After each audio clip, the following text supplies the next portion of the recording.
नमस्कार, मैं Pushpendra Yadav KPH academy पर आप सभी का बहुत बहुत स्वागत करता हूं। आज जिस विषय को लेकर के मैं आप सभी के सामने आया हूं वो विषय अभी वर्तमान में बहुत ही चर्चित मुद्दा है। ये मुद्दा है क्रिप्टो करेंसी का। भारत सरकार ने प्लान किया है कि आने वाले शीतकालीन सत्र में, जो कि 29 नवंबर से शुरू होने जा रहा है, क्रिप्टो करेंसी को बैन को लेकर के एक नया एक्ट लाने वाली है सरकार। एक नए बिल को इंट्रोड्यूस करेगी जिसको एक्ट में बदलने का काम भारत सरकार करने वाली है। क्या ज़रूरत पड़ गई भारत सरकार को आखिरकार क्रिप्टो को बैन करने की, और आखिरकार क्रिप्टो होता क्या है, काम कैसे करता है, इसके पीछे का बैकग्राउंड क्या है? आइए हर चीज़ को समझने के लिए विस्तार में आगे की ओर बढ़ते हैं। दरअसल क्रिप्टो करेंसी एक किस्म की डिसेंट्रलाइज करेंसी होती है जिसका रेगुलेशन कोई नहीं करता। हमारे आपके देश में आप सभी लोग जानते होंगे कि हम लोग जो भी कॉइन या फिर करेंसी का इस्तेमाल करते हैं उसको सेंट्रलाइज करने के लिए एक एजेंसी है जिसको रिजर्व बैंक ऑफ इंडिया कहते हैं। हर देश में उसकी एक सेंट्रल बैंक होती है जो वहाँ की करेंसी को रेगुलेट कर रही होती है, उसको विनियमित कर रही होती है। विनियमित करने के बहुत सारे कारण होते हैं। सबसे महत्वपूर्ण कारण तो उस देश के इन्फ्लेशन को कंट्रोल करना, साथ ही साथ मोबिलिटी को कंट्रोल करना, साथ ही साथ हम कह सकते हैं मनी करेंसी की जो लिक्विडिटी है मार्केट के अंदर उसको कंट्रोल करने से होता है। यानी कि एक देश के अंदर उसकी सेंट्रलाइज बैंक के पास करेंसी के राइट्स होना बहुत ज़रूरी है। जब वो राइट ख़त्म हो जाते हैं तो बहुत सारी दिक्कतें पैदा होने लगती हैं, और आजकल वही दिक्कतें भारत भी फेस कर रहा है। और इसीलिए शायद भारत ने एक नई किस्म की तकनीक पर बैन लगाने के बारे में मन बना लिया है, और इसको लेकर के इसी 29 नवंबर के बाद कभी भी शीतकालीन सत्र में क्रिप्टो के बैन को लेकर के एक अधिनियम आ सकता है। इस अधिनियम का नाम होगा क्रिप्टो करेंसी एवं आधिकारिक डिजिटल मुद्रा विनियमन विधेयक 2021। लेकिन क्या आपको लगता है कि ये पहली बार हो रहा है? जी नहीं, ये पहली बार नहीं हो रहा है।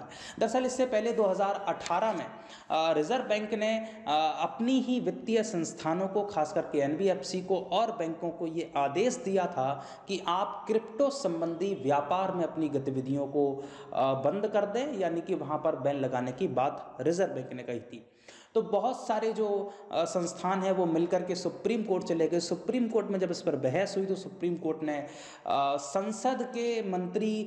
संसद के अंदर मंत्रियों की चर्चा में हुई बहस का एक हवाला देते हुए कहा कि दरअसल क्रिप्टो पर भारत में बैन नहीं है, और ये एक नया नवाचार है। इस पर बैन को लेकर के अभी कोई आशंकाएं भी नहीं हैं, और आरबीआई इस बात को सिद्ध भी नहीं कर पाई है।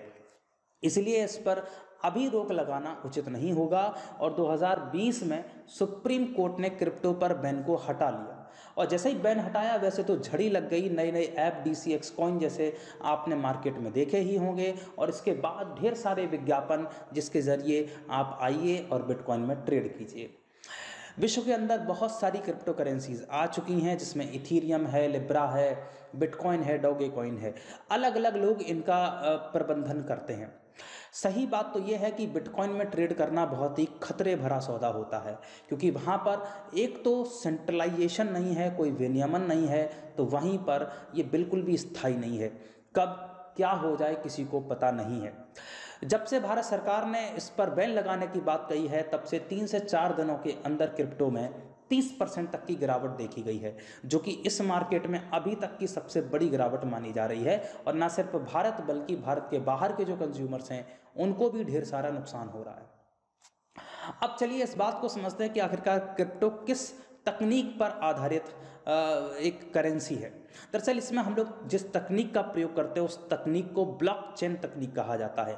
इसमें ब्लॉक्स के अंदर बहुत सारे एनालॉग डेटा को रखा जाता है, और ये जो डिजिटल डेटा होता है ये कोड के फॉर्म में होता है, एक ऐसा कोड जिसको कोई तोड़ नहीं सकता। जब भी इस करेंसी का स्थानांतरण किसी एक ब्लॉक से किसी दूसरे ब्लॉक में किया जाता है तो उसकी सूचना उसमें परमानेंटली स्टोर कर दी जाती है एक डिजिटल सिग्नेचर के रूप में। ये जो डिजिटल सिग्नेचर होता है ये हर पीढ़ी में आगे की ओर बढ़ता रहता है और पिछले वाले ब्लॉक से आगे वाले ब्लॉक को कनेक्ट करता रहता है, जिससे सूचना का हस्तांतरण होता रहता है। साथ ही साथ ये भी पता चलता है कि किसी कॉइन का दोबारा हस्तांतरण ना हो, दोबारा प्रयोग ना हो।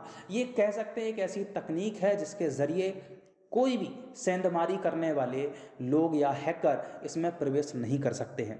भविष्य के लिए ये तकनीक अपने आप में बहुत बड़ी चीज़ है, क्योंकि आने वाले समय में बैंकिंग से लेकर के फाइनेंस से जुड़े हुए जितने भी इंस्टीट्यूशन हैं या फिर भारत की जो डेटा एजेंसियां हैं जिनके अंदर हमारे आधार वगैरह के डेटाज मौजूद होते हैं, उनको भी क्रिप्टो से इनक्रिप्ट करने की कोशिश की जाएगी, क्योंकि इसका इनक्रिप्शन इतना मजबूत है जिसको हैकर तो क्या कोई भी तोड़ने में सक्षम नहीं है। आज वर्तमान में इसकी ज़रूरत क्यों पड़ गई, सवाल ये भी है कि भारत सरकार को बैन लगाने की ज़रूरत क्यों पड़ी। इसके 2-3 बहुत महत्वपूर्ण कारण हैं। दरअसल क्रिप्टो में ट्रेड आप कर रहे हैं तो सरकार को जानकारी नहीं हो पाती है कि आप दरअसल किस लिए ट्रेड कर रहे हैं।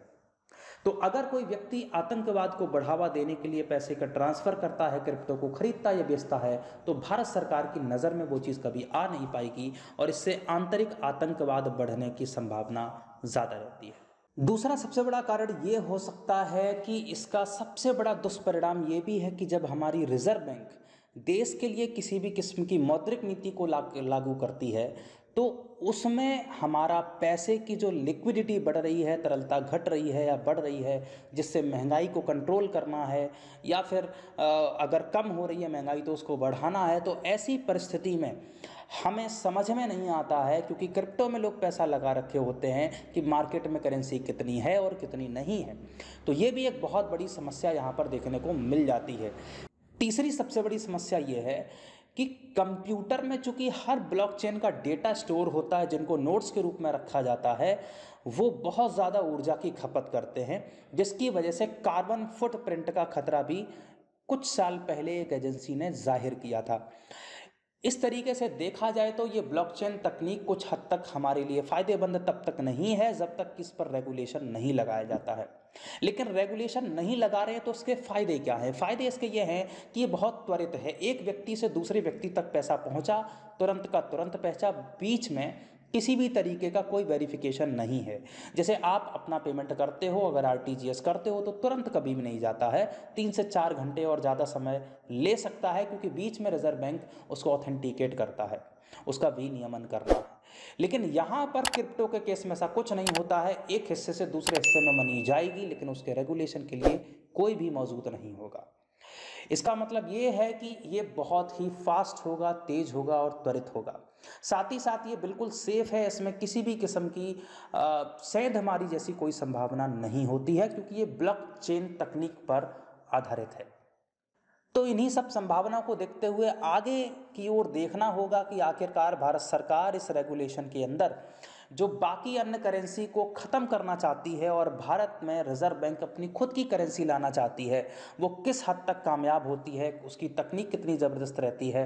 ये जैसे ही हमारे आपके सामने बिल और विधेयक आएगा, मैं आपके सामने फिर से एक नई वीडियो के तहत उस चीज़ को और ज़्यादा डिटेल्ड में आप सभी को समझाने का प्रयास करूँगा। तब तक के लिए आप बताइए कि आपको ये वीडियो कैसी लगी, और अगर अच्छी लगी है तो अपने दोस्तों तक इस वीडियो को शेयर करना बिल्कुल ना भूलिएगा। आप सभी का जुड़ने के लिए बहुत बहुत धन्यवाद। Thank you.